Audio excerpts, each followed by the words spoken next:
All right, it's been a while since I have streamed anything. Just lately been sort of preoccupied with some other thoughts, as well as trying to arrange things with Leonard. I'm not really sure what's going on there for the space show, but I figured today I might as well do some reading. Lately, I've been reading a little bit more. I feel like me actually putting up things on Goodreads.com has definitely motivated me in terms of actually reading more, like a sense of accomplishment. I'll just put that in the chat right here. So with all that said, like right there, goodreads.com/user/show. Okay, that's really hard to remember. I think I have an alias for that. If I can recall what it is. There you go. It's this one. I'm going to put this on the chat as well. It just goes directly there. Let me see here. This one. So feel free to just check out what I'm reading or follow me and such if you care to. This is where I'm going to put down what I'm currently reading, what I want to read, and what I've already read. With everything, all that said, The Soul of the Night is Chet Remo. That's one of the books that I've put on there recently, Astronomical Pilgrimage. This has taken me quite a while to read, not because it is difficult, but because it is one of those books that require some reflection, I would say. So like chapter 16, for instance, you can see this is called A Midwinter Night's Dream.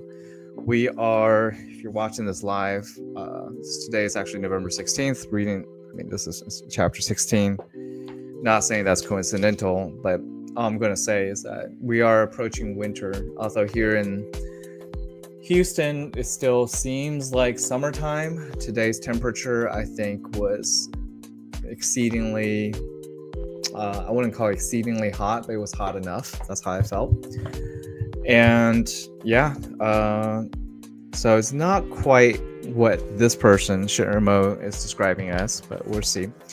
So he wrote this in this chapter, at least. This morning, I was up and out an hour before the dawn. Fat chance I would do that, right? The air was cool and still, the sky perfectly clear. I walked through the woods to a place where I would have a long, clear view across a meadow to the east. I knew what I would see. This morning promised another rare chance to see all 5 naked-eye planets in the same part of the sky at the same time. High in the south, Mars and Saturn were bracketed between the stars Antares and Spica. Mars mimicked Antares' ruddy glow, and Saturn copied Spica's white brilliance.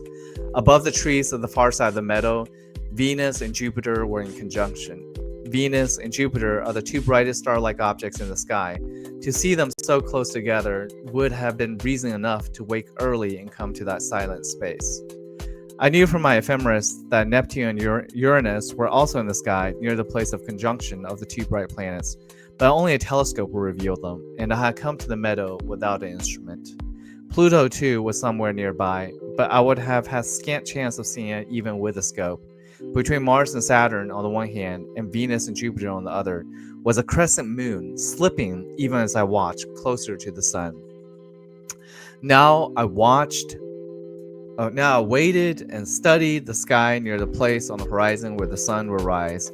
Already the sky was brightening, and layers of violet, blue, and pink light peeled away like onion skins from the still hidden sun. Then last I saw it, little Mercury, a pinprick of light, a mote of dust in the gathering day.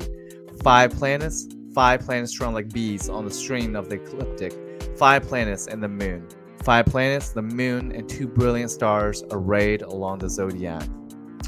Medieval astronomers believed that the universe was a nest of crystalline spheres, concentric with the Earth, like one of those many-shelled Russian eggs with a little doll at the center.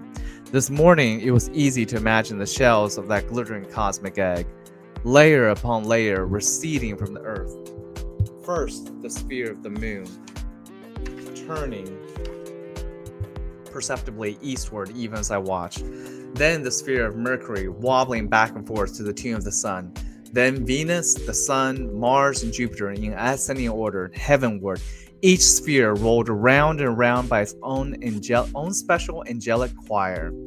Finally, enclosing all, the sphere of the fixed stars, Antares and Spica, Deneb and Vega, and Altair, the glass container of creation, the fortune teller's crystal ball. What a tidy cosmos it seemed, like one of those little glass globes we had as children, filled with mineral oil and white flakes. When you tipped them briefly, snow fell on scenes of tranquil beauty.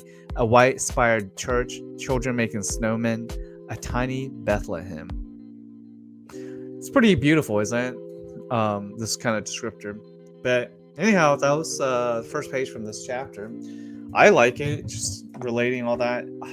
Kind of makes me want to get up early enough to be able to see all this. Not sure what the views are going to be in this city. Who knows?